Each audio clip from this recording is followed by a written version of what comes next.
Saudações, indivíduas e indivíduos da inquietude. Aqui, o silêncio fala, o inconsciente ganha voz. Uma jornada interna no mundo externo. Eu sou o Johnny Amorim e este é Entre o Ser e o Mundo. Vamos então começar a segunda parte do nosso episódio do Narcisismo e a Vida Moderna. Não é obrigatório, mas se você não viu o primeiro episódio, eu indico que volte lá e ouça em sequência. O episódio anterior aí, o 28. Já vamos na sequência então falar um pouco sobre aquele sujeito que está cronicamente online.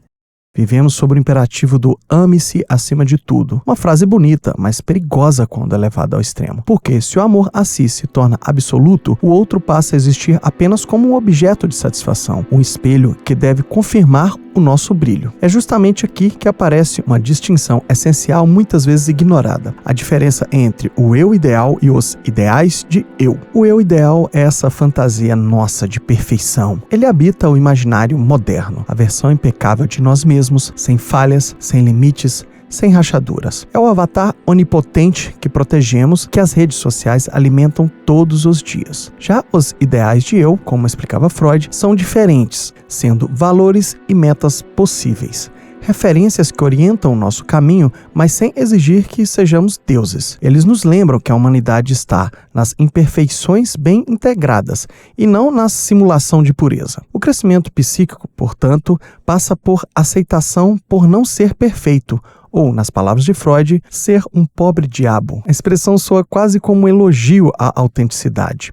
Ou ainda como canta Leonard Cohen na música Anthem, há uma rachadura em tudo. É assim que a luz entra. Então a saúde, nesse sentido, não é a ausência de falhas. Fazer das rachaduras parte da escultura. O problema é que a cultura online parece remar exatamente na direção contrária. A tecnologia vem embalada pela promessa da onipotência, controle de tudo, esteja bem em todos os lugares, otimize-se, vença o tempo. As plataformas digitais são templos erguidos ao eu ideal. O sujeito se torna uma marca e a vida um catálogo. Gilles Povetsky e Jean Serrois chamam isso de homoestéticos. Um homem estético que transforma a própria existência em vitrine. Não basta ser, é preciso parecer belo. É o ideal anabolizado, hipertrofiado pela cultura da positividade tóxica. Essa ideologia da imagem feliz tenta eliminar a angústia e a dúvida, como se bastasse vontade e um filtro bom. Mas isso é uma aposta perigosa. Negar o trágico da existência, nega-se também a profundidade do humano, e a consequência é essa sensação de corrida infinita que a psicanalista Nina Saroud descreve tão bem, uma competição contra si mesmo, uma luta sem linha de chegada. E o resultado? Burnout psíquico. Como descreve Byung-Chul Han em A Sociedade do Cansaço, vivemos uma era onde o sujeito se explora com prazer e se destrói com orgulho. E, mesmo conscientes disso, seguimos jogando o jogo, porque parece que não há alternativa. Ou você performa ou desaparece. A lógica é tão voraz que até o silêncio vira culpa. A necessidade de atualizar, mostrar, provar, tudo isso aprisiona o eu numa espécie de vitrine emocional permanente. Mas esse ritmo tem um custo psíquico altíssimo. O excesso de estímulo impede o recolhimento. A mente humana, como lembrava Freud, funciona como uma gangorra. Precisa alternar entre momentos de energia voltada para fora, agir, interagir, criar, e momentos voltados para dentro, lembrar, processar, elaborar. Sem esse balanço, o sujeito se perde no próprio fluxo. Pense no ato de dormir. Ele não é perda de tempo, é o que permite que a experiência se fixe. Sem sono, a vida não se sedimenta. É o que Clube da Luta, o filme, ilustra magistralmente. Quando você não dorme, o que tem é a cópia da cópia da cópia. Bacana, né? Então, sem a pausa, nada se torna verdadeiramente nosso. E é exatamente isso que o mundo digital faz, nos mantém acordado demais para existir.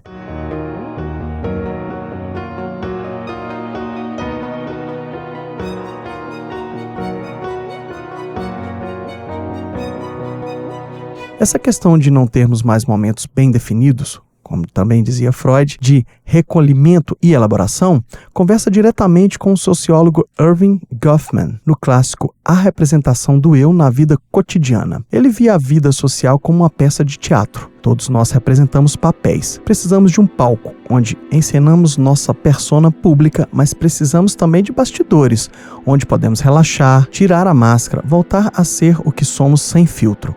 O problema é que o mundo digital implodiu essa arquitetura. Não há mais bastidores, a intimidade virou palco. Vivemos na ética do vlog, ou da live, ou do segue ao vivo, sendo arrume-se comigo, durma comigo, chore comigo. Tudo é performance. O filósofo Paul B. Preciado, em Pornotopia, descreve esse fenômeno de forma cirúrgica. A casa, o espaço mais íntimo, virou cenário para o narcisismo pornográfico, um lugar onde o sujeito se exibe para manter viva a própria sensação de existir. Somos atores e a plateia da nossa própria vida. E nesse teatro sem cortina, perdemos o limite do que é íntimo. Carregamos muitos eus para um único perfil, adaptando-os aos olhos de cada espectador. Uma tensão absurda, e cada curtida é como um aplauso que mantém o espetáculo de pé. E os meus queridos professores aqui chamaram isso de streaming contínuo da vida. E Byung-Chul Han também observa esse processo. Hoje, a identidade não é algo que se tem, mas algo que se produz em tempo real. Somos feitos de informação que emitimos sobre nós mesmos, numa autoencenação constante que pode se tornar sufocante. A própria vida virou um feed. O dilema é curioso e virou até meme. Será que estou fazendo isso para o público ou pelo enredo? Essa dúvida entre agradar o público ou seguir o roteiro interno mostra bem o colapso do sujeito moderno. Vivemos tentando controlar a narrativa, editar o próprio personagem, deixar o filme da vida bonito, mesmo que o enredo esteja desabando. A virada simbólica aconteceu ali por volta dos anos 2010, com a questão da câmera frontal e o Instagram. Transformaram um espelho em tela e a tela em palco. Foi o ponto de não retorno. A ficção ganhou uma interface e a partir daí a curadoria da própria vida virou norma. Tudo passou a ser editado, filtrado, ensaiado. Vivemos uma autoficção em tempo real.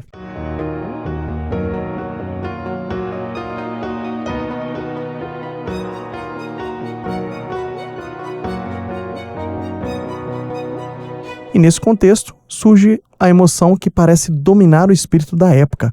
A vergonha, mais do que culpa, mais do que ansiedade, a vergonha que move e paralisa o sujeito contemporâneo. Não a vergonha moral de ter feito algo errado, mas a vergonha narcísica ligada à exposição. Não é eu fiz algo ruim, é me viram falhar, é o eu rachado, o reflexo partido. A culpa foca na ação, o que eu fiz, a vergonha no ser, o que eu sou. E a internet, com seus tribunais espontâneos e linchamentos virtuais, amplifica isso 1000 vezes. O cancelamento digital, tema que exploramos no episódio 15, é uma forma contemporânea dessa vergonha pública. Vivemos em vigilância mútua, todos se observando o tempo todo, todos prontos para o próximo julgamento. Eu exploro bem este tema no episódio 15, com as ideias de Nietzsche e Foucault. Se você ainda não ouviu, eu recomendo a audição.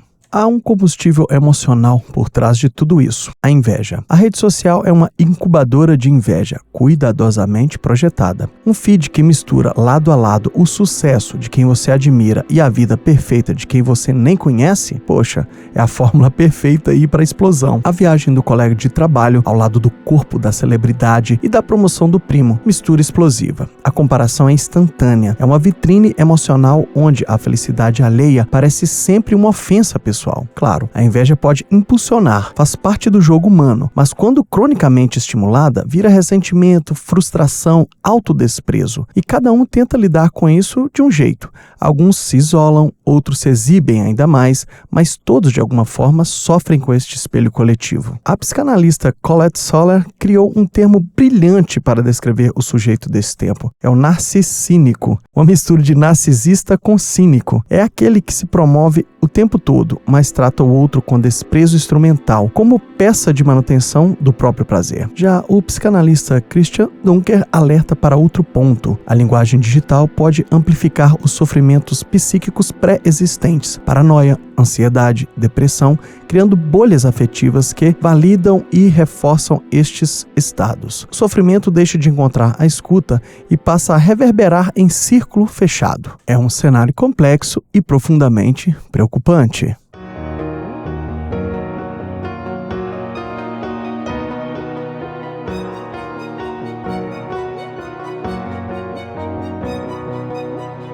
cenário afeta especialmente quando olhamos para os mais jovens. Como lembra Jonathan Haidt em A Geração Ansiosa, há uma correlação direta entre o boom das redes sociais, ali por volta de 2010, e o aumento alarmante de transtornos mentais entre adolescentes, ansiedade, depressão, distúrbios do sono. Essa geração é mais vulnerável porque o eu ainda está em construção. A identidade deles é maleável, permeável às pressões externas e as defesas psíquicas ainda frágeis. O olhar do outro não apenas influencia, ele forma. E quando esse olhar é multiplicado em milhões, o resultado é uma juventude exausta antes mesmo de começar a viver. É um aspecto aqui que não pode ser ignorado. Essa pressão não é igual para todos. As meninas são geralmente mais afetadas por essa engrenagem de comparação social. Um campo de batalha onde o corpo e a imagem se tornam armas e feridas ao mesmo tempo. Os ideais de belezas impostos pelas redes sociais, hiperpadronizados, artificiais, produzidos por filtros e pela curadoria das próprias inteligências artificiais, criam um cenário quase intransponível. É como se o preço de participar desses jogos vorazes da validação online fosse alto demais para o ego do adolescente. Cada like se torna um pequeno julgamento público e cada foto uma candidatura à aprovação. O efeito psíquico é devastador. Uma das lições mais perversas que esses jovens acabam aprendendo é fingir autovalorização, a construir o que a psicanálise chama de falso self, uma rachadura de confiança, sucesso e felicidade que por dentro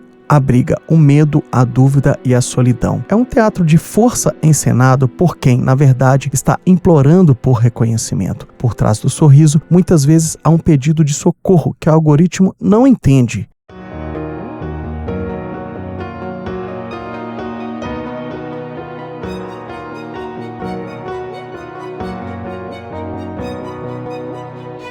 Mas é importante dizer, a tecnologia em si não é o demônio, ela é ambígua, como tudo que é humano. Também nos oferece portas de encontro, acolhimento, mobilização.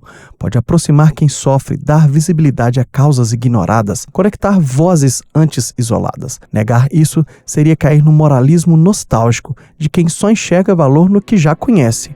O famoso decadentismo, o clássico de quem diz, no meu tempo era melhor. Sim, há ganhos e perdas. A tecnologia, como uma ótima máquina de calcular, facilita a conta, mas ao mesmo tempo nos faz esquecer o raciocínio que havia por trás. Então ela potencializa a vida, mas também corrói silenciosamente a alma se usada sem consciência. E o que a psicanálise nos alerta é que o risco maior não está na ferramenta, mas na forma como o sujeito se projeta nela, o que não quer encarar em si mesmo. Porque esse adoecimento ligado às dinâmicas online é real, é a corrosão interna que começa devagar, com uma rachadura no espelho, invisível à distância, mas que de perto mostra quanto o reflexo já não está inteiro. Por isso precisamos olhar para o fenômeno sem moralismo, mas com seriedade. A internet não é um inferno, tampouco paraíso. Apenas um novo palco onde o humano continua tentando se reconhecer, enquanto o aplauso substitui o afeto e a exposição o encontro. Bastante coisa para pensar. Fica clara essa tensão entre o quanto o mundo online seduz com a promessa de construir um eu ideal anabolizado e o quanto isso, ao mesmo tempo, aprisiona. A pressão para performar, a comparação sem fim, a vergonha, a inveja, tudo isso compõe um tipo de labirinto afetivo, onde o espelho é também uma cela. Eu poderia ter colocado este bloco lá atrás, junto com a metáfora teatral do Goffman, mas eu quis trazer aqui, justamente para seguir a narrativa, para mostrar essa outra linha que o eu tenta trilhar em meio ao caos, tentando sobreviver a ele. Porque, com tudo isso na cabeça, e com aquelas 8 horas de sono que viraram artigo de luxo, fica difícil manter o equilíbrio que o Freud chamava daquele recolhimento psíquico. Essa cultura turbinada pela tecnologia, rádio, cinema, internet, celular, bagunçou completamente o ritmo interno. O mundo externo ficou barulhento demais, excitante demais, disponível demais. E ele nos puxa para fora o tempo todo, 24 horas, 7 dias por semana. No episódio 23 e 24, eu tratei da era do ruído. Então eu falei um pouco aí desse ritmo implacável que nos seduz. Se você não ouviu, eu recomendo a audição. São os episódios 23 e 24. Claro, é incrível poder assistir um show antigo no celular, mas ao mesmo tempo é excessivo. O feed infinito de notícias, os stories que não acabam, o trabalho que não desgruda da gente nem nas férias. É humanamente impossível absorver tudo e ainda assim construir um mundo interno com significado. O documentário Janelas da Alma mostra isso de forma belíssima. O escritor José Saramago, isolado lá na ilha de Lanzarote, dizia que podia receber o jornal do mundo inteiro, que ainda assim não sabia o que fazer com aquilo, não por falta de acesso, mas por excesso de ruído. O cineasta Wim Wenders, depois da cirurgia nos olhos, confessava sentir falta dos óculos, porque eles davam uma moldura ao olhar dele, criavam um enquadramento, um limite. Sem eles, ele via demais e não sabia mais como olhar. Essa é uma metáfora poderosa para o nosso tempo. Vemos demais e compreendemos de menos. Então, para fechar bonito aqui, o livro do Saramago, Ensaios sobre a Cegueira, que eu já li e vi o filme também com o maravilhoso Mark Ruffalo. Se você não assistiu ou não leu o livro, também eu recomendo. Então, a gente vê lá que a cegueira é branca. Eu fiquei tão fascinado com essa ideia que eu até fiz a letra de uma música.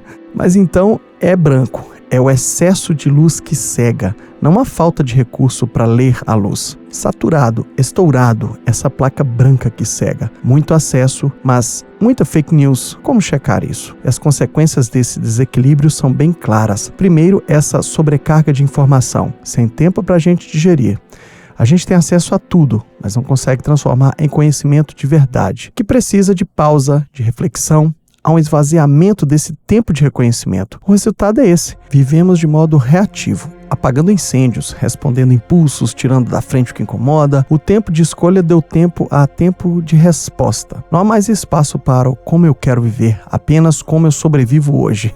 E tudo desemboca num estado psíquico que o corpo conhece bem, o alerta constante. O que era para ser uma reação pontual, o famoso modo de sobrevivência, virou condição permanente. Vivemos em uma crise crônica. Como diz o Pedro Santi, que me deu o curso online, há uma ironia genial nessa expressão aqui dele. Ó. Crise vem do grego crisis, ruptura. Crônico vem de cronos, tempo. Ou seja, vivemos uma ruptura que não acaba. Uma crise, um modo de alerta sem fim. Você está em casa tentando relaxar, mas a cabeça não para. Pensamentos giram em falso como aquele parafuso espanado. Muito movimento, nenhum avanço. É um estresse constante. Então é isso, o estresse configura nosso primeiro sintoma moderno. É o preço de existir em um tempo de excesso de luz que substitui o sentido.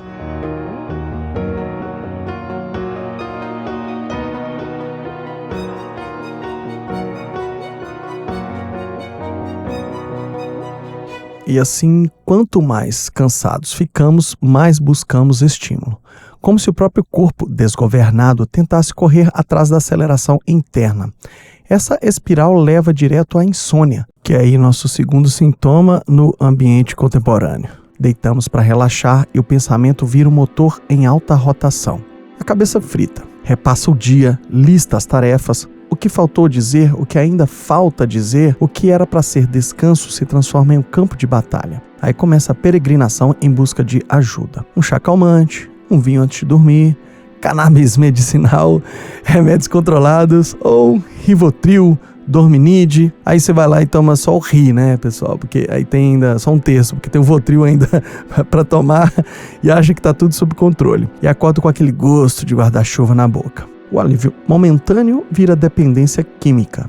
O terceiro sintoma de uma mesma cadeia aí. O primeiro foi o estresse, o segundo a insônia e agora a dependência química. É o reflexo mais nítido do estresse crônico, do colapso, da pausa, da falta de qualidade de vida. E tem havido aí uma ironia cruel nisso. Gente procurando psiquiatra não para começar um tratamento, mas para conseguir parar o remédio que começou por conta própria. É o sujeito pedindo ajuda para poder desligar. Mas há algo ainda mais profundo nesse processo, um vazio existencial, uma espécie de depressão do ser que nasce dessa impossibilidade de se recolher. Sem tempo para olhar para dentro, sem espaço para o silêncio, o mundo interno vai se tornando pobre, frio, desabitado. Enquanto o homem moderno ainda dialogava com o próprio abismo, como Hamlet em seus monólogos de dúvida e lucidez, o homem contemporâneo parece ter perdido o idioma da interioridade. O filme, mais uma vez, Clube da Luta, expressa isso de forma brilhante.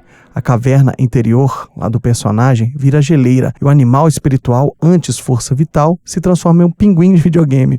O símbolo é claro, o inconsciente congelou. Estar consigo mesmo deixou de ser conforto e virou incômodo. Assim, essa busca sem fim pelo eu ideal, essa corrida pela autossuficiência impossível, nos deixa mais sozinhos. Nesse caminho, há uma frase do Winnicott que serve quase como bússola. A capacidade de estar só é um dos maiores sinais de saúde mental, mas é preciso não confundir isso com isolamento. Estar só aqui significa ficar bem na própria companhia, poder ler um livro, ouvir uma música, tomar um banho pensando na vida, sem precisar de testemunha. É o contrário da dependência do like, do aplauso, da distração constante. O adulto muito dependente não ficou assim do nada, ele apenas permaneceu dependente. Não conseguiu construir uma autonomia relativa que nasce na infância. E essa autonomia não é solidão, é liberdade emocional. É poder buscar o outro por desejo, não por falta, por prazer, não por pânico. E talvez cultivar isso hoje seja criar brechas na correria, momentos de silêncio, de reconhecimento, de contato com o que alimenta por dentro, arte, natureza, ou simplesmente o ato de não fazer nada, porque o mundo não vai parar. Então é preciso escolher parar ele por dentro. Um ponto que eu considero muito importante, que eu luto muito contra, é essa questão do discurso decadentista. Aquela ladainha do meu tempo era melhor. Toda época tem suas dores e seus recursos, suas angústias e suas possibilidades. Hoje temos acessos, conexões e liberdades impensáveis no passado, e com elas novas formas de sofrer, infelizmente. Todo tempo tem o seu sofrimento, né? Desde Freud, que é bem documentado, até hoje. Então a análise não toma partido, ela observa criticamente, sem moralismo e sem nostalgia. Eu deixo a seguinte pergunta: nesse mundo que nos puxa o tempo todo para fora, como proteger de propósito um espaço interno que ainda pertence só a nós? Um lugar onde não se precise performar o mundo, mas simplesmente existir? Pense.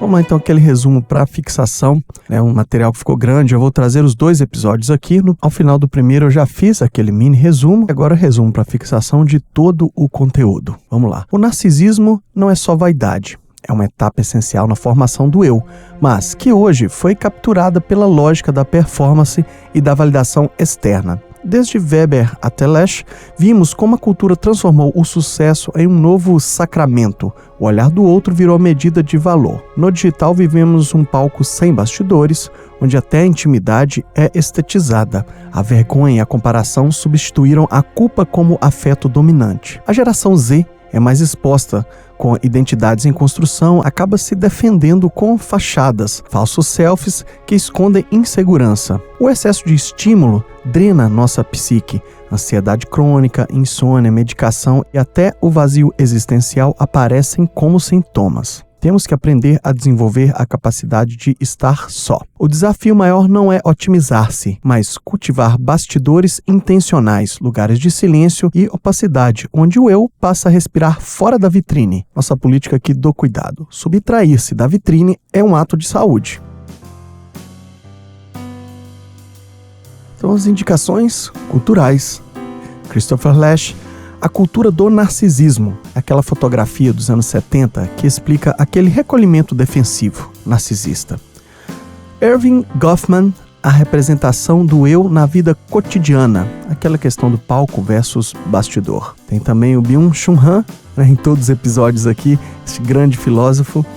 A Sociedade do Cansaço, aquela autopressão infinita. Tem também o livro do José Saramago, O Ensaio sobre a Cegueira, mais o documento Janela da Alma, a metáfora sobre aquele excesso de luz. O livro do Jonathan Haidt, A Geração Ansiosa, Pressões Digitais em Adolescentes.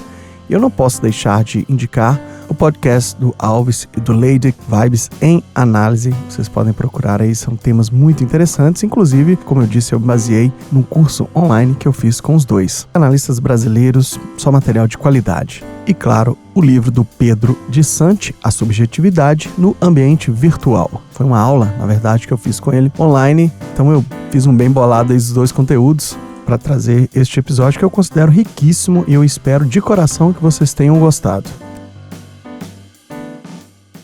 Então, encerrando aí mais um episódio, antes eu gostaria de pedi-los para avaliar com 5 estrelas o Entre o Ser e o Mundo no Spotify, curtir, comentar no YouTube Music, compartilhar. Assim nos tornamos mais relevantes e vamos atingir mais pessoas e fazer uma grande comunidade do saber e do autoconhecimento, claro. No fim das contas, Narciso não morreu afogado no lago. Talvez hoje ele morresse de exaustão, de tanto tentar sustentar a própria imagem.